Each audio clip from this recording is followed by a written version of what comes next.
going. Folks, feel free, do us a favor if this is the first time here or if you're joining us again, just like our friend Calvin, get in the chat and tell everybody where you're from and who you're with and all that, who you're raising money for and all that good stuff. If you don't mind, I'd love to learn a little bit more about you and everyone learn about it Check themselves. 1, 2. Yeah. Trevor, is this better? Cool. Exactly. Oh, yeah. Yeah, it was a button, man. Yep. I got it right Okay. now. Thank you. Now Nice. All right. Hey, right on, Will, Erica, everybody. Cool. How fun is that? Well, hey, to say that you have quite the following is an understatement, Renee. So, and I call Renee and Jason are OGs. They've been in the space for decades. So cool. And hey, don't be talking about how old we are. No, you were just first. What's the deal with that? You were just first. You know what I mean? So, but no, you tell me when you want to fire away, Jake, because the folks are still coming in and talking in chat. Yeah, So let's give it just a minute, and then let's just say one more minute. Cool. I think it's just cool. Everybody popping in. Hey, Kirsten. Right on. Gosh, we've got great Santa Monica. All right. Hey, the weather looks Niagara. good. I'm coming to San Diego, Renee, like I told you. Hey, we got some Canadians. We got somebody on the north side of the falls. I see that. Yeah. All right. Far out. And it's always good to do this so I can turn my phone off because otherwise it'll be beeping and buzzing. Cool. Chicago. Right on. Look at this. That's awesome. Well, hey, thanks everybody. We'll talk about a little bit of house cleaning stuff. And Q&A function is going to be at the bottom. We have our teammate Courtney's going to be monitoring Q&A. We will get to as many of the questions as we can by the end of the episode. We have a few questions that we want to get Renee, of course, to hit front and center. Our dear friend Renee Zau from Donation Matches here. We've been friends for a bit, and Courtney's going to pop up the podcast link for the episode that we did with Renee recently, which is it was too good, and we can't thank you enough. And so we were like, we need to turn this into a live webinar too. And of course, Renee said yes. Of course. You're so sweet. I appreciate you, Renee. Thank you so much for coming. But my name is Trevor Nelson. Jason Ledlow is my business partner. We're the co-founders of HGA Fundraising. We provide the most profitable and mission-focused auction items in fundraising. A little bit about us, not too much more about us. The rest of the way, we're going to make this about Renee. But it was a really cool intersection of what we do. We're partners with Donation Match and so grateful for that partnership and what Renee does in helping folks find auction items, find sponsors, and just help create mission and event success. So really tickled to have you on, Renee. Thanks so much for joining us. Appreciate you. Of course. Thank you. Yeah. Happy to be back. Right on. Cool. And many more. We're going to do a bunch more of these. Things change sometimes. So no, I just get might. it. I appreciate you being so open to doing it. But, and we're, of course, if this is your first time here, do us a favor, stay till the end and win. We are going to give away a really cool auction item at the end of the episode. So please stay to the end and win because we'll have something that you can use at your next fundraising event.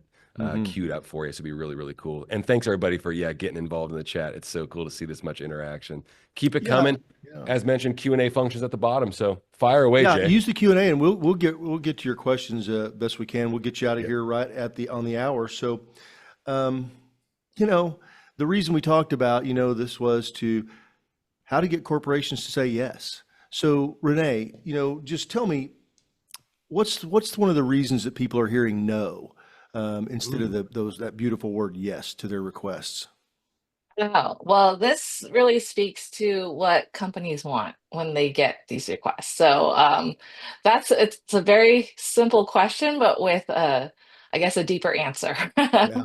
So, there are reasons that companies will say no that have nothing to do with the organization or the cause or the request itself. Obviously, sometimes it's not you, basically business factors, seasonality, sometimes it's temporary capacity issues, changes in focus, things like that.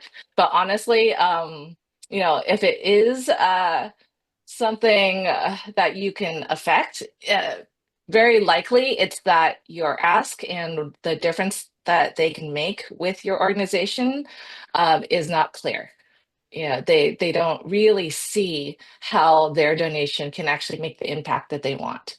And that's really, there's a lot that is bundled into that and what you can do to make the ask clearer, the impact, the outcomes. more obvious to somebody, but who's making that decision. But that's in general, I would say, the reason. So as we're trying to align ourselves, because what I heard you say, and Yeah. Trevor and I had a discussion about this yesterday, that, sometimes you could have a wonderful mission. It's Mhm. very compelling. It's very, it's very capable. You've got a great return on the investment that donors are making and all those things. But if for whatever reason it just doesn't line up with maybe what that corporate mission is. So talk us through about how we can find those people, what some of the things to look for as we're going out looking, as opposed to going out door to door knocking, and saying, hey, we're ABC Charity, would you like to Right, sponsor us? So talk to us right. about that. Yeah, that's a really good point, that there are so many good causes out there. Yeah. And I'm sure whoever's making the decision for the company would love to say yes to everybody. Sadly, they probably don't have that capacity, the capability, the funds to do it. So they do have to make those hard decisions. And when you're talking about searching for the companies that might align with you, when I am involved with an event, what I typically do is look at companies that are advertising in your area. If they're already spending money, dispersing money in your area, whether they're sponsoring other events, um, distributing samples, whatever it might be. Um, I actually look at others' events, and especially the ones that are similar or at least in the same general cause category, or um, general audience perhaps of your types of events, and see who else is involved. Obviously, you can also look at your own past events and see which companies and sponsors were most successful. You want to be able to approach it from a marketing perspective as well. So it's not just the ones that are already spending money, but also the ones who may not be, but don't quite recognize that your event has an audience they want to reach. And if you can align, and alignment's a big part of it, if you can Yeah. align people you have coming to your event with people that specific companies see as their target market, then that's another point of, that's another reason to approach the companies that aren't already out there. How do you go about like just double tapping on the alignment piece, Renee, because Mhm. it's so important for organizations to pay attention to this and just make sure they're speaking to the right people. Like as far as like research is concerned, or just, like is it LinkedIn? You just do some searches and find the officers at the actual organization that you're, looking to Yeah, align with. Like, what kind of like feedback do you give to folks on how to go about that for in a general sense? And you can get more myopic if you like to. right. Yeah. Sure. So in terms of alignment, and exactly how to reach out, I um, think like a marketer, I suppose. If you have marketing people in your in your volunteer base, on your board, in on your committees, tap them to really help you brainstorm, who would actually have a more successful partnership with you. Because the worst thing to happen is to propose someone sponsor you, or donate something significant to you, and then kind of have it fall flat. Because if that happens, and it happens all the time, I feel like, and I hear about it, about companies that take that chance and it falls flat, and then they really just have a bad feeling about it. Unfortunately, with everybody, it's not just that organization. Yeah. Each organization they try something with actually reflects on really that whole channel as a whole, which is Hmm. kind of sad, but it's because they don't really have the time and energy to test, I guess. Hmm. Going back to startup terms, but Yeah. Yeah. Exactly. they don't have enough time and resources really to test it too much. So um, you have to be really careful about who you're approaching with regards to making it a success and trying to grow what they do with you. Start with something smaller, but the whole goal is, I guess you can think of it like that sales funnel. Yeah. You know, be a little broader in your first outreach, and Yeah. then really try to collect the right prospects that you can have long-term relationships with, because that will ultimately result in a lot less work for you in the future. With regards to who to reach out to, I would say check their websites first, because a lot of companies that are inclined to sponsor or donate will have pages that describe exactly the process. They have perhaps their own forums, they might use Donation Match, they might have a specific contact, maybe it's their PR person or their marketing person that handles all of this for them. And it's always better to, well, you can get creative about it, but I would say 99% of the time, it's better to just follow their process, Yeah. because that's yet another annoyance I hear about, that Yeah. that people try to circumvent their policies, and it honestly sometimes just ends up annoying them. I want to ask Totally. you Yeah. something, and I want to Yeah. get your opinion on this, because Excellent. I know exactly what you're talking about. Mhm. So my recommendation when somebody says, if they have a personal relationship with the CEO or the CFO or something like that, Yes, you need to reach out to that's that okay. person. Yes. That is a person. It is who we know. So you want to reach out to that person. You still need to go through the process, Mhm. probably, but you need to let them know, because that does matter. It That's true. absolutely matters. And I think that sometimes fundraisers are thinking, well, I've got to go through that. I know Renee, but I know she's the founder of the company, but I probably ought to go through this. No, if you know her, No. if you can pick up the phone and go, hey, Renee, what's going on? And she goes, oh, hey, Mhm. Jason, hey, how's it going?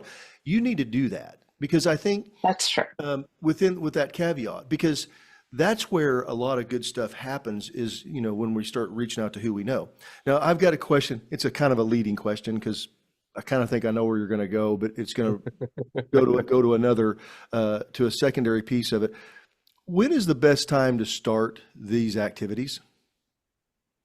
As soon as you have your details nailed down, when you have the date, when you know your basic information, and as soon as possible. I mean, Oh, I would say it's never too early. You can always come back later if they tell you to. Early and often. yeah. Well, and I agree with that. I think as soon as you have something that you want to talk about, I always say, should you start this? Like I'm saying, the day after your event, because it needs to happen Yeah. over time, because you mentioned having limited resources. Yeah. This is not a process, tell me if you agree or disagree, that you can go do in 30 days from your event, or 60 days, or even 90 days. No. These things take time. And you may talk to, you've been talking to Trevor for 2 years, but you keep talking to him. And then all of a sudden, year three comes in and says, yeah, we want to be a part of this. Yes. And so I think that is. And so my second part, I want to go back to something you said about alignment, and what is it that they want. Massive. So Massive point. there is a organization that has a fundraiser here where I live, and it's attended by about 600 of the top business leaders in basically the metropolitan. Okay. Nice. They raise money for a bunch of kids. It's through the Police Athletic League that they raise money for. And what we found, I was on the committee for several years, and what we found were there were two types of people that wanted to be tied to that event. Number one was they wanted to help kids. They wanted to support the children. They wanted to have something in the community because of that. Number two, they wanted to be seen in front of that group of business leaders.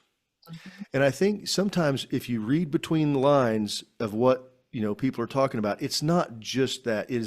There's other things that might pique their interest to want to be involved. Maybe you've got a certain politician that always comes to your event and somebody's really trying to, get in their favor, or it's something that's Right. supported by a certain organization, another company, and they want to get close to. So I think Yeah. sometimes we overthink it and we just take it down to the mission. And so I just wanted to get maybe if you could extrapolate on that a little bit. Oh, I totally agree with that. And I would even add that if a company that wants that same target market sees their competitors doing, being participating in this event, that it will actually compel others in that same industry to join as well. If you're an insurance company and you know the others in town that are advertising, sponsoring whatever it is they're doing, and they are aligned with this event, you can't let them be the only one. This Your insurance company will probably want to jump in, maybe even outdo the other one Yeah. if you can. So Yeah. That'd be yeah. a really I big think value that's a add. great Yeah. point. Yeah. Great point. Um, I know, just to touch on this, I know a hospital that had a big, they were having a big event. One of the construction companies came in, so they went to the other construction company and got them, Hmm. and they came with pretty darn close to matching the other sponsorship, and they raised a Yeah. lot of money. Mhm. It was well into six figures between the Yeah. two groups, because it was, they're big construction Hmm. projects. Um, so Renee, tell us how you got into this business. How So did Origin story. donation I love match the come to origin be? story because Yeah. there's a marriage involved and all that too. It's yeah, so cool. that's true.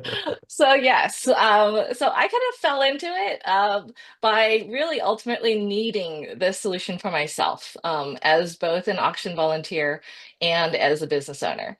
So I had become a Curves Fitness Center franchisee in 2000, and through the work that we did with Curves here in San Diego County, where I live, there were about 30, 40 of us owners. We all formed a marketing co-op. We did lots of stuff together, including donating to charities, doing clothing drives for Dress for Success, etc. We started fundraising with the American Heart Association, especially with their Go Red for Women campaign, being a primarily women's gym. And through that work, they recruited me to their Go Red for Women luncheon. And basically, that was my first time ever being on a silent auction committee. And, of course, most people who get recruited or thrown onto these committees, you either love it or hate it. And I ended up on the love it side. It was because I saw what a win-win this was for Yeah. the companies and that were donating and the charities that were auctioning these things off. And as that kind of stuck in my mind, and I started getting recruited onto more committees, because obviously once you become an auction committee volunteer, There's a and then target. exactly, and people Yeah. learn about it. My kids' school PTA Mhm. got me on the committee, and and all these others. But basically, I was doing so many a year, going to the same companies. Sometimes I get different answers, but basically, having had to do the manual work of soliciting donations myself, it got to a point where yeah, I found it challenging, just like I'm sure everybody else here does.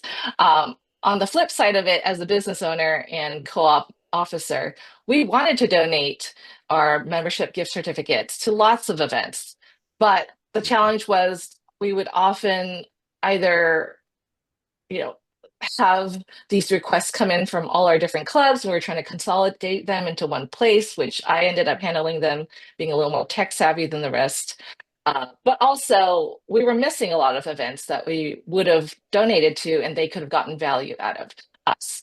And so, what ultimately came to mind was something that was more designed like a dating site, which is exactly what Donation Match is named after, Match.com. Yeah. And it's, Whoa. I yeah, didn't and know that. I didn't know yeah, that. Yeah, yeah. And yeah. that was so prevalent when you started too. That's so It funny. was, Yeah. yeah, Okay. Good yeah. call. So Wow. in the early 2000s, yes. And so basically, we designed it like a dating site because either side can make the first move, and then the other side needs to respond. And if they both say yes to each other, then the donation happens, right? And Yeah. the information is revealed, the donation can be fulfilled. Other things we wanted to also simplify were my pet peeve of having to manually enter all the information into the software we were using, record keeping, you know, creating the gift certificates that we were doing for Curves. So we basically slowly but surely built all of this into our system. The way our actual system, I think Trevor alluded to this, got built was that I actually sat on this idea for a couple years until my then boyfriend and now husband uh, finally said, okay, I have a break from my IT work. I think I can build an MVP for you. Um, Go ahead and see what you can do with it. Yeah. And Yeah. yeah, it grew very organically, slowly, but he eventually got pulled in as our CTO. Yeah. So That's That's thankfully. awesome. That's so Isn't that awesome. cool? I love that. Yeah. We love family Great. Well, business. thank you for sharing that. I think that, just helps where all this great information is coming from. I want to steer back to something on the corporate side.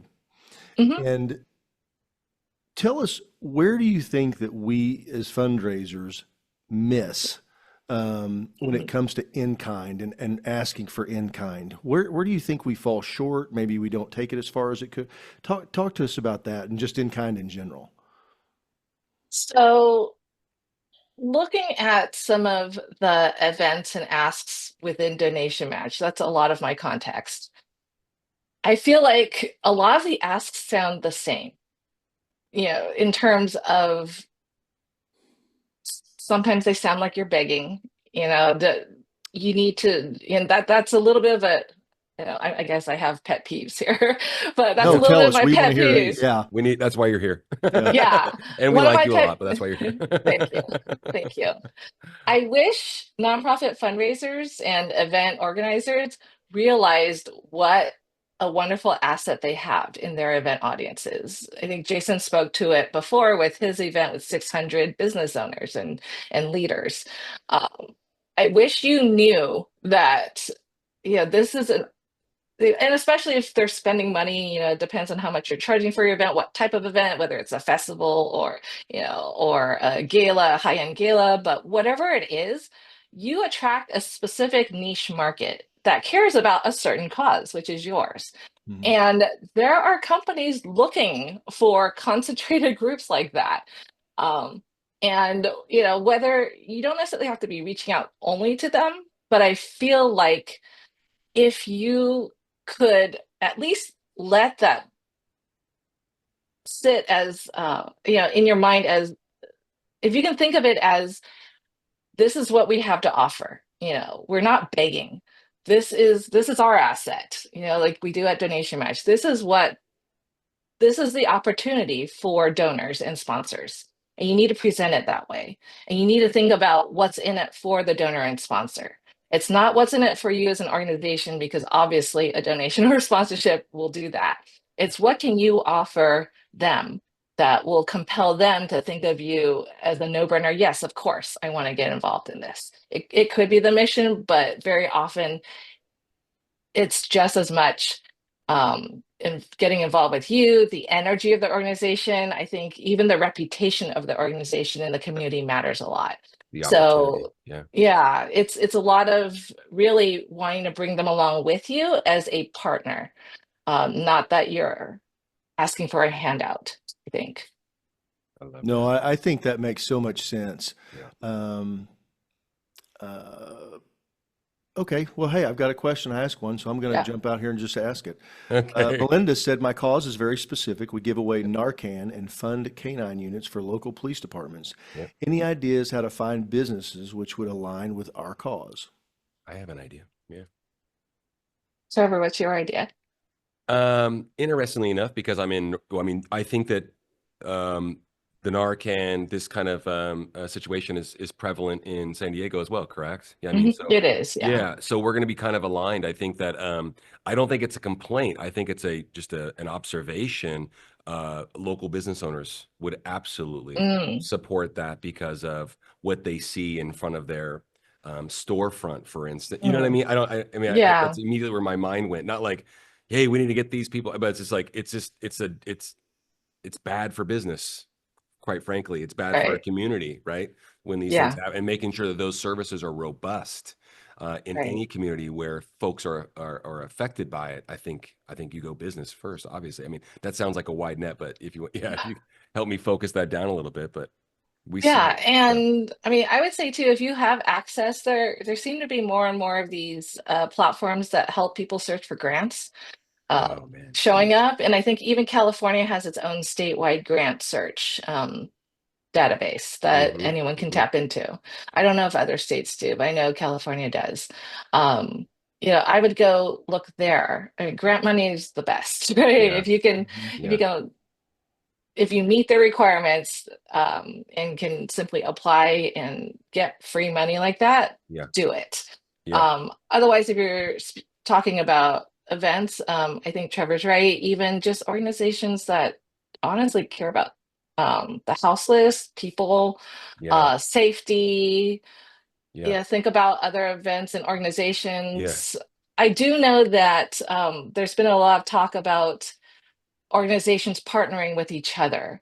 And I think Collaborating. it's, Yeah. yeah, exactly, Yes. Yeah. collaborating. And Yeah. sometimes it, and I'm not in the grant space, but I Yeah. have heard that organizations collaborating together often can get grants that they can't get alone, Absolutely. because it's incentivized to work with others with complementary skills and programs. But Yeah. also, if you think about even in terms of events, you might be able to collaborate with others event wise as well, or programs, or and try to get sponsorships for those specifically. Mhm. I love that you mentioned collaboration, because there's a ton of synergy that can happen with your organization, Melinda, and I'm just Hmm. riffing here, and a food Yeah. insecurity organization Hmm. in your town. I thought of, once again, I'm in Northern California. This is common where we're at, and Renee's in San Diego, so it's Yeah. very common where she's at too, and a lot of cities where y'all are at, folks that are watching. I think of folks that are like developers. I'm staring at a development of housing in our downtown where the developer did get some grant money from a local foundation, but the developer is a developer, and they would be Yeah. interested in making sure that there's a robust canine and Narcan, Yeah. organization doing great work in their community. So I would go, and especially if there's an organization that's forward facing, a business, pardon me, that's forward facing to the community. I think that's where I would start for sure. I love what you said about collaborating, because I just think that's a whole beautiful conversation about where there's a lot of blue water. You said consulting, or pardon me, it's LMA consulting, but we just had a grant writing expert on, Lynn McGinnity. She's awesome.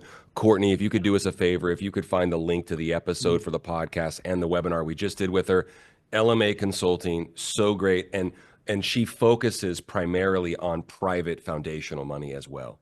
Right. So really, really cool. Great that you brought that up too. So I, good. I Thank want you. to Yeah. I want to touch on something real quick, and this is something I think because I see several things that are coming up. Like a couple of the questions were kind of in the same genre. Mm, So I want to give you guys what I think sometimes what we miss when we're trying to explain what our mission is. We get caught up in the mechanics of it and not what the result of it is. And now we may spout out some things really quick, like Melinda. You're talking about that. My son, who actually works for our company, he's a firefighter paramedic in New Mexico, and he talked to me, called me one day because I'm a former firefighter myself, and said, yeah, I had a 19-year-old kid OD'd on fentanyl, and he goes, I just wasn't there fast enough to get the Narcan on board, and it's a really human thing, especially when we talk about our communities. And I think sometimes we as fundraisers, we forget why people do what they do. Yes, absolutely. There's a practical thing that if we can lower down this, the crime and the things that go with that will be less. And we're trying to, police our cities and, get this tragedy of fentanyl out of there. But there's a human point to it. And I'm going to give you two parts to it. One is that sometimes we have this idea, or this comes across to say, well, they're freaking drug addict, and that's the perception. But the reality is that wasn't a 30-year, heroin addict who just happened to get a bad dose. Or daughter. Yeah. It was a freaking kid that the first time they ever did anything, they got something that was really bad, but because there was Narcan, so the availability of Narcan was there, they were able to save that kid. And now, they're on to have a productive life. Those are the stories and the things that we need to put out there, and how this stuff is done and policed, and why it's important if, these cops carry a Narcan, because I know where my son works, they do. And that's what he was saying. If they just could have had it there, they would have saved this kid, or he thinks they could have. And, Mhm. Yeah. and see, there you go. Melinda. So that's exactly the point. And I think whenever you talk about that, but talk about it not just from your personal standpoint, but the impact it's going to have on your community. And I think that is one of the most important things to remember, in my experience, is it is about community. Okay. And we get this from national companies we work with all the time. They're like, yeah, it's so much better if you can tie it to the community, because they see it all over.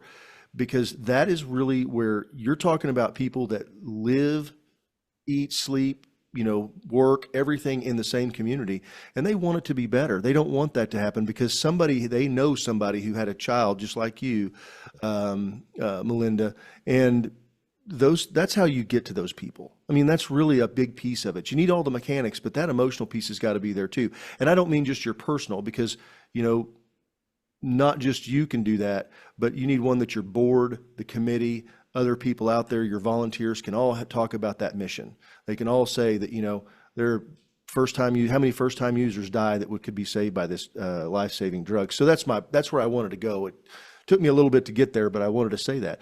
And it's just like the next question that we had, and it was talking about reintroducing Sandy's question. Sandy, and I suppose she's talking about reentry. You're talking about from people in prison, stuff like that. Well, it's the same thing. We know what the fallback rate is. It's pretty flipping high. Yeah. But if we can get people in there and we can truly rehab them, and there's a process. It's kind of like the movie Shawshank Redemption. If everybody's seen it, it's one of the most popular movies of all time. There's got to be a process to get somebody out of this institutionalized place where they know that their fallback into whatever it was that got them there in the first place isn't there. And I think all those things mean something. I think, as we start talking about that and making this human, and I think that's one of the things that, but it has to be human based with fact. And I think that's one of the most, it's either one way or another. Either we talk about this powerful message, but there's no facts to back it up of the impact of the dollars that they're going to invest, or it's just fact based and very mechanical, and we don't give the emotional human piece of it. So I hope that helps you guys, because I know everybody's talking about, well, how do I reach out? How do I process this, or how do I make that connection? Well, first of all, it's who you know. Two, it's how does it impact them, and how can you get them to invest in what you're doing, and what is your investment? What are you asking people to do? So, and Renee, can I add to that too? Please, we need you to. Yeah, that I'm sure a lot of us on this call, and hopefully, if you haven't, perhaps attend another event that does. But when organizations at their galas do that paddle raise, it's that story right before the paddle raise that you want to be able to tell to, through your donation request letters, basically, because that it's that one moment, the few minutes that honestly pretty much makes me cry every time. Right. It makes you want to open your wallet and say, here, just take whatever I have, right? Yeah. You're emptying out your it's exactly. It's that moment, that feeling that you're trying to achieve. And if you can do that with your donation requests, with your in-kind donation requests, because honestly, some business owners and managers don't necessarily have money to give, but if they can give you the equivalent of in products that you can turn into that amount of money, there's value. Exactly. They can still see how it ties their action to that result. We are to be able to do that is powerful. I think it's massive. I think that all the time. We got ourselves in a very fortunate position, Renee, where, and I say this every day at a different organization, because we give away a lot of golden tickets. And I'm not being a self-promoter. Yes. Courtney, put the golden ticket up there if you don't mind. But we go, I say, like, we just helped a young man who was battling leukemia. He's 21 years old, needed some help with some bills, right? And I'm like, I can't write a $10,000 check. But however, I can give you this thing that can help you raise $10,000. It's like, and so exactly, there's so much value there. And I'm only speaking, from personal experience, but the businesses that have that kind of access, right, is the I want to make sure that we're respectful of Sandy's question. Jay touched on it for sure, but any personal experience or any insight for Sandy, Renee, on her question about how we would find sponsors or donors that may be interested in reentry, rehabilitation, and reducing the recidivism rates in our community? Well, that's why I was just saying specifically whenever I mentioned that, showing the impact and having some weight to show, I think that is one of the most important things. Last year we and I'm making some numbers up, so just whatever it is, but last year we sponsored 25 people that were coming back into basically into the community. because of our efforts, 23 of them are still productive citizens now, and only 3 of them fell back into their old ways. Yeah. Versus 25 without it, 19 fell back into their old ways. I mean, if you have some compare and contrast and you can show some things like that, that's what I know as a business owner. I wasn't always in this business. I mean, I was in the telecom industry for a long time, and we were very much community, within our state, and we would look at things like that. And then when somebody came to us to talk about it, it was very powerful to hear that, to see the contrast with the service, without the service. And that speaks to business owners. It speaks to people in general. Sorry, go ahead, sir. No, I just think that it's really powerful to do that, to be able to have that success story. I'm a real simple person when I want to explain stuff. This is what we do in 10 words or less. This is who we are, what we do in 10 words or less. This is what it takes to help and how you can help, and make an invitation. So I'm not. I think that you have to really look at what your impact is and who that, because obviously it affects everybody. It affects us from a tax-based question. How much our tax dollars are going to support prisons, our taxes to take care of the crime of whatever shape, form, or fashion that took place.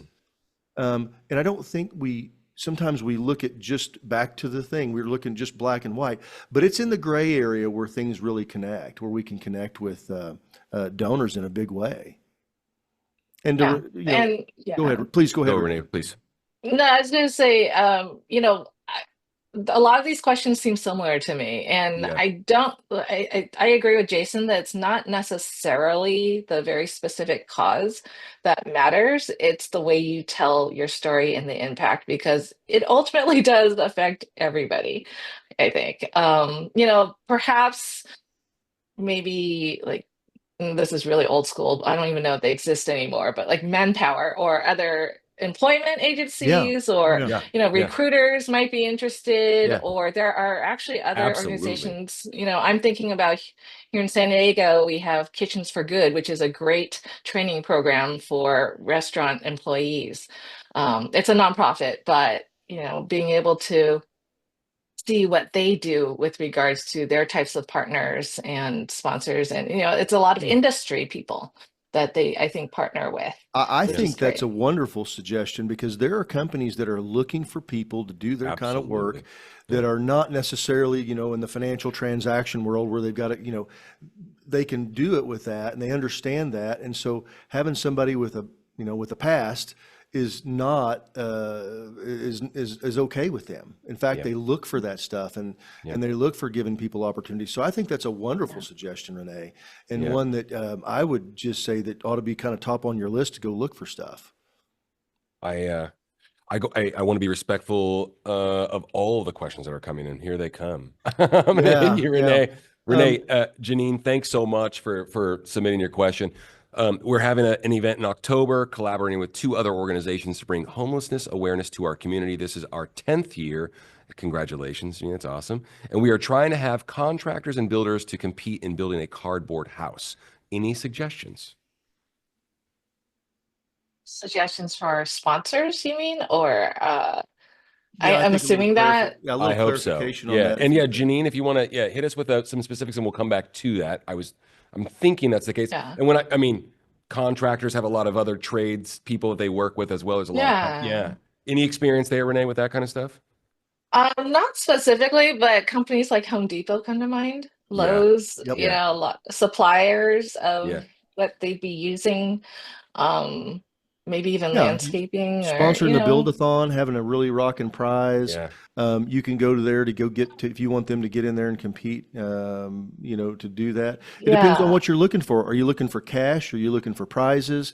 Materials, all the above. I mean, it you know really... what though? Yeah.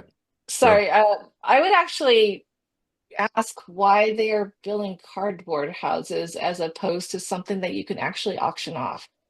Unless you're planning on auctioning off the cardboard houses as kids' playhouses, which is great.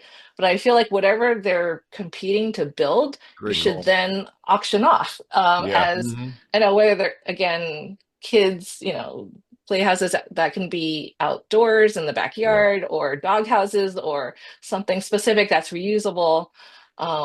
I think, and if you can maybe even have artists come and paint them or decorate them Yeah. somehow. Get really creative. Yeah. There's a, Exactly, yeah. I'll I've give you a Absolutely. seen great that example of in that the very self thing. tests. Yeah. Of that very Hmm. thing, there was an organization. They called it Christmas in July. Everybody built the Christmas trees. They could kind of go any way they wanted to, and there were different Yeah. groups that did it. Then they auctioned them off. The average tree price was I mean, I think it was like $3,000, and the top one that brought like $9,000 was actually bought by the CEO of the group that built it. I mean, it was that they did that. So that's a wonderful idea, having that Yeah. tied to it, where you can basically you get two different You make options. Yeah, you're raising money all around. Get the supplies donated and sponsored. Hmm. Get the labor Totally. donated and sponsored, and then get the actual items auctioned off. Yeah. I want to hit you with this question. It's from Nichelle. Nichelle, thanks so much for sharing. Renee, how does this Mhm. process fit into school fundraising and sponsorship, fit into the school environment when the needs and requests change frequently? It's a great question. So asking for, well, so it's interesting that I feel like schools might have an easier time in that Mhm. it is a very like, static, I suppose, community. Yeah. Yeah. The businesses in the area, they might change once in a while, but it's very well defined, right? Even geographically, I suppose, Cool. uh, within your school's boundaries. And so I actually think a lot of, it may be harder to get national attention, but again, you'd be surprised at how many national companies, I think like Jason alluded to before, really want to get into communities. Hmm. And Mhm. it's very hard for them to Agreed. do that. They don't have someone that lives in every community. They don't have Right. someone that works in every community and is aware of it all, but they want to get down to that grassroots level. And they want, and they actually are generous. And they do a lot of that through donation match. We have lots of companies like Six Flags that donate tickets Yeah. very willingly, Cool. so to schools and all types of charities as well. But Awesome. yeah, I think there are brands that specifically think and services that think school communities are their target market. Um, you might get advertising for them on Facebook. Honestly, that's somewhere to pay attention. If you type the right words into Facebook and you start seeing all the ads, as long as you allow them Yeah. to send you the sponsored posts and ads, start paying attention to those and look at those as opportunities. You Mhm. might just want to engage the companies. You may not want to necessarily want to click on everything because then you'll just get more of it. But be intentional about it. So good. Follow up on those, check their websites. If you see some that look interesting, there's a reason why they're actually paying to get access to you. And maybe you can give them an easier way to get access to several hundred people like you Yeah. in one big swath. That's a Yeah. great idea. I think it's lovely, Really Renee. good. Hey, Courtney, while Renee was talking about it, where folks can access and see like the Six Flags opportunity, for instance, on Donation Match, will you make sure to put Donation Match up there in the chat, please, a link to the site? And then also, if you don't mind, Renee, we'll Yeah. link your profile on LinkedIn so folks can reach out and show you some Sure. I love and want to support touch there on too. Okay. I want to Yeah. touch on something just about the school fundraising really quick. Hmm. One of the things that we found that the groups we work with and the schools we work with all across the country that really work really well is, first of all, like they look who's the school writing the biggest checks to. They literally go sit down with the Mm. treasurer, whoever's the accounting department, and say who are we spending who do we spend the most money with, and that Yeah. becomes a foundation of reach. Then secondarily, we look at our student profile and we look at the parents of those students. Who are they? Because Yeah. who are they writing checks to? And you'd be surprised. It's still about who you know, what you know, not always what you know, it's who you know. And those things make a difference. I see it happen a lot and have seen it happen a lot where they don't show up, they're not going to come, they're not going to do anything, but they write a $2,500 check, an underwriting check to it, because they want Trevor to know that they're supported his daughter's school.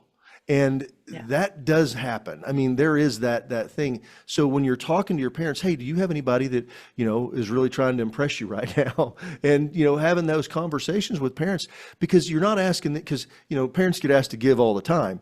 So you're asking them to reach into their Rolodex, so to speak, or their contacts, for those of y'all that don't know what a Rolodex is, um, the contacts, and reach out and I'm going to use the word exploit, but I mean that. That doesn't mean negative. It means to, reach out to and go through those contacts, because they've got a ton of them. Every Yeah. school does. Somewhere, No somehow, question. there's some connections. It doesn't matter what the socioeconomic level is or anything else. It's there. Yeah. So, I love That's it. true. I And love it. that's a good reminder too. If you are located near companies that do donation matching, like funds matching, to not forget to remind your parents or your donors to ask for that. If they're oh, writing a huge. $2,500 check, the company itself might write you $1,000 or $2,500 check as well. It Absolutely. depends on the Absolutely. cap. So you Yeah. can Hey, we're basically double it. we're Yep. we're I kind got. of clipping along on time, but I want to get to this. I want to get to Amy's question real quick. How do Okay. you handle being an organization in a small state? Most businesses only want to support in-state events. Mm. So we struggle to finding those big ticket items like vacations. I thought I'd let Trevor answer where she can find some vacations, but I thought, Renee, just getting Mhm. over that, because it says, we're in a small state. It's still a community, right? I mean, it's It still. is. Yeah, yeah. And so there are hospitality companies that I've talked to and work with that have what they call feeder cities.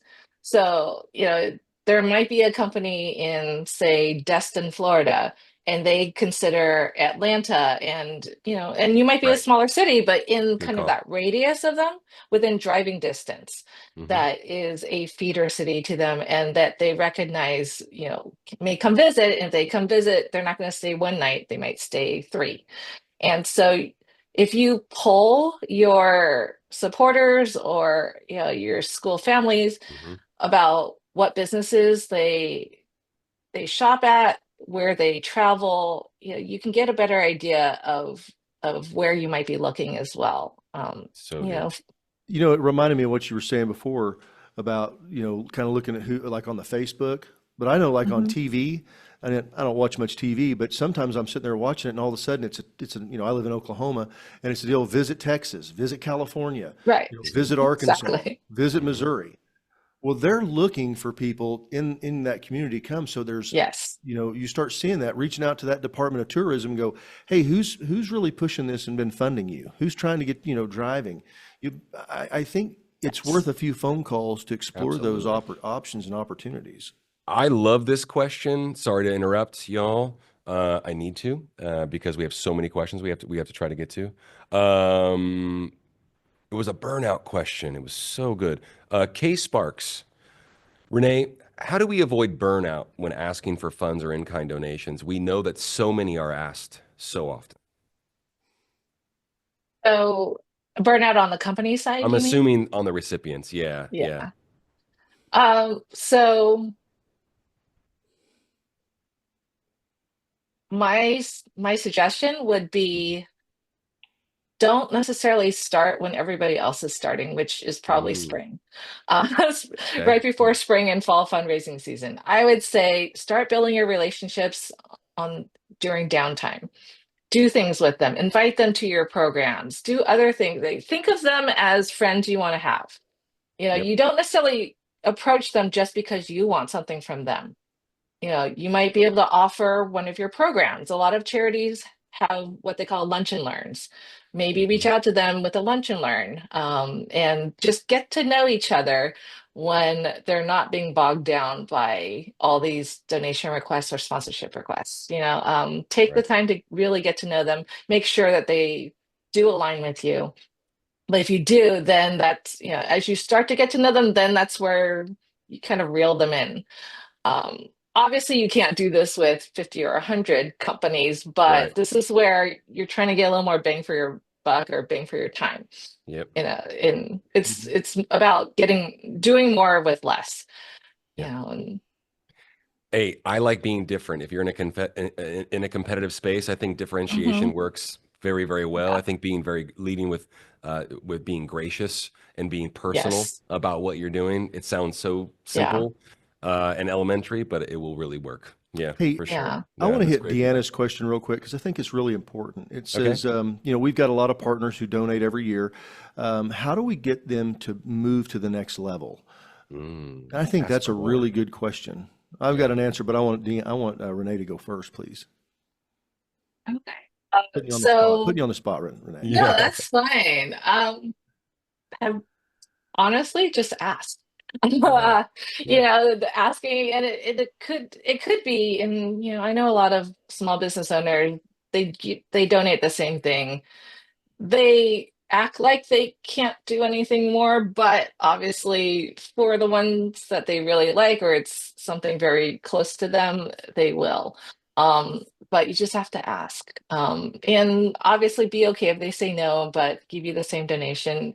Not everyone can, but honestly, I feel like if you do a very personal ask, if it's somewhere you can stop in person, Yeah. if it's somewhere you frequent, or you have a lot of supporters or committee members that frequent the place, um, this is where you get to get them familiar with you.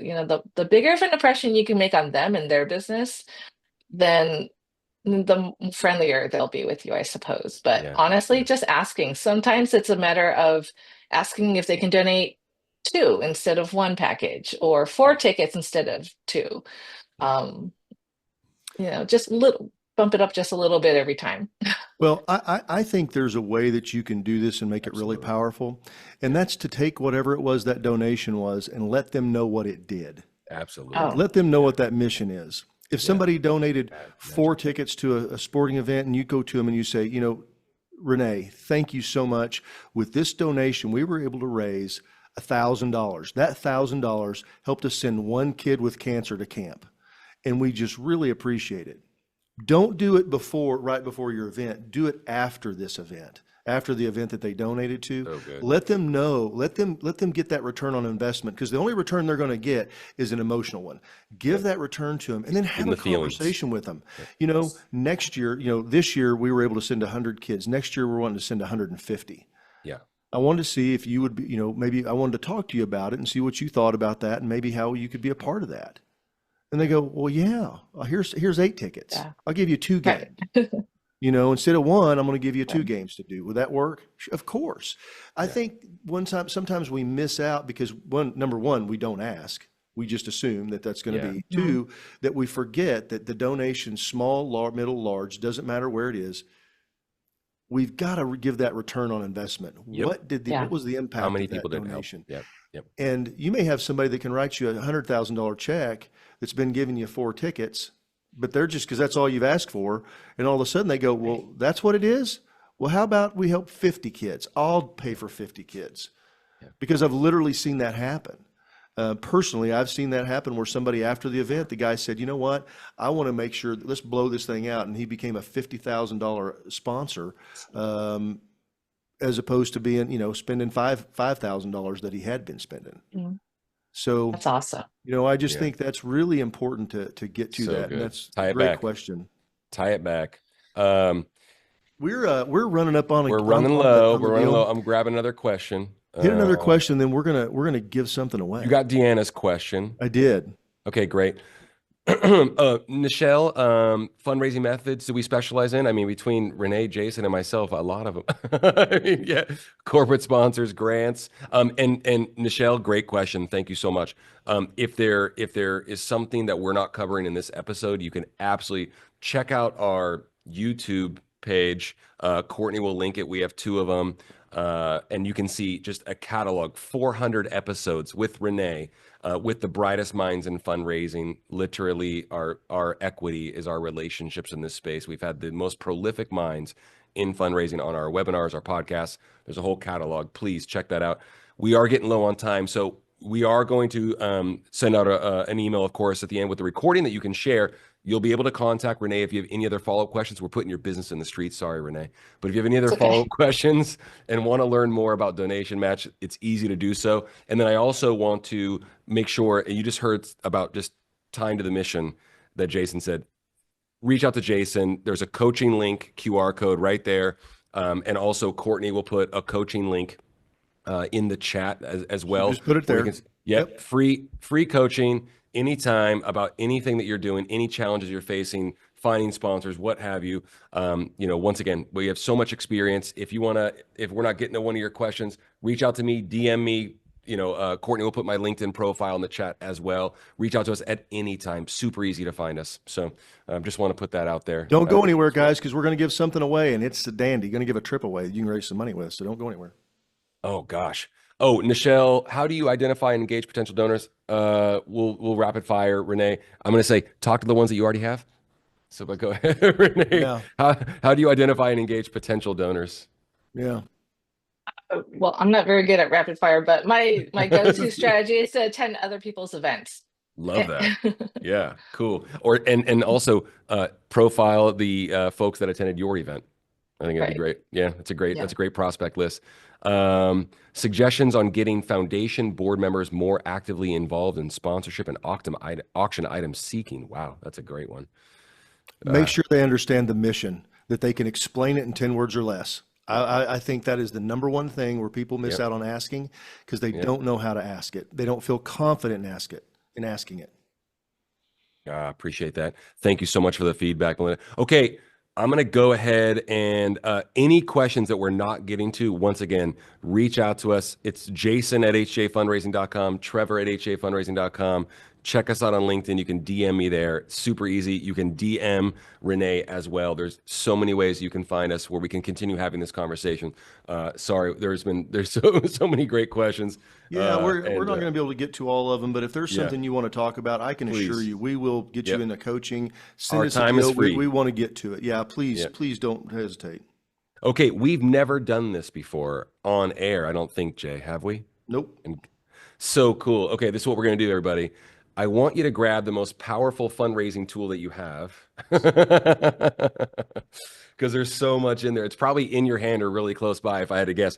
And we want you to text, and there's not going to be no junk coming your way or anything like that. It's just a really cool platform. Text HGA, the letters HGA, to 73747. It's right there on the screen. And I am going to see these texts come in, and I'm going to go ahead and call the winner of an auction item that you can use at your next fundraising event.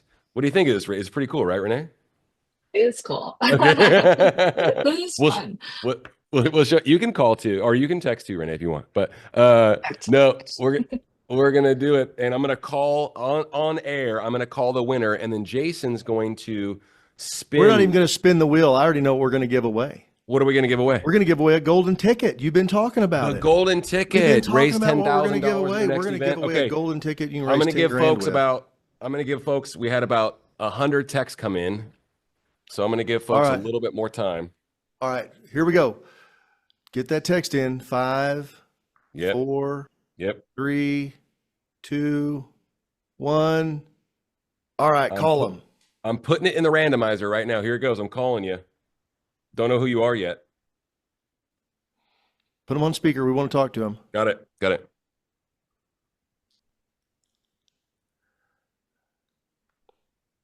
This is fun. Hello. Who am I speaking with? This is Trevor Nelson with HGA Fundraising.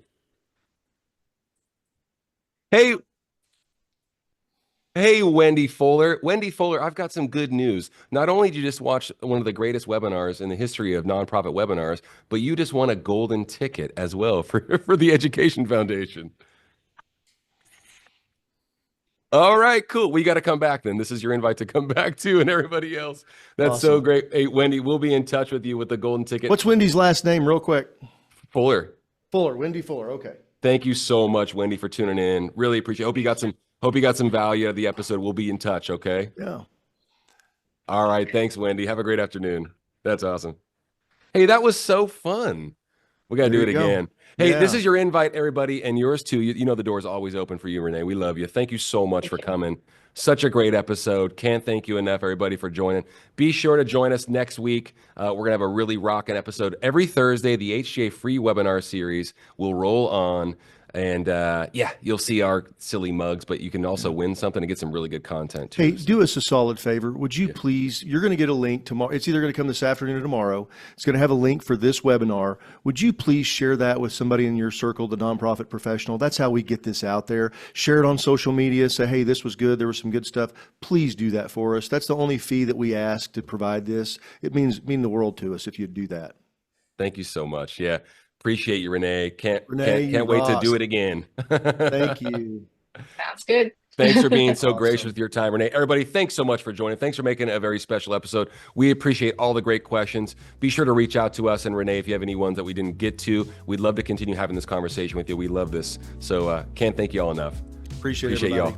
All right. Have a great afternoon. See ya.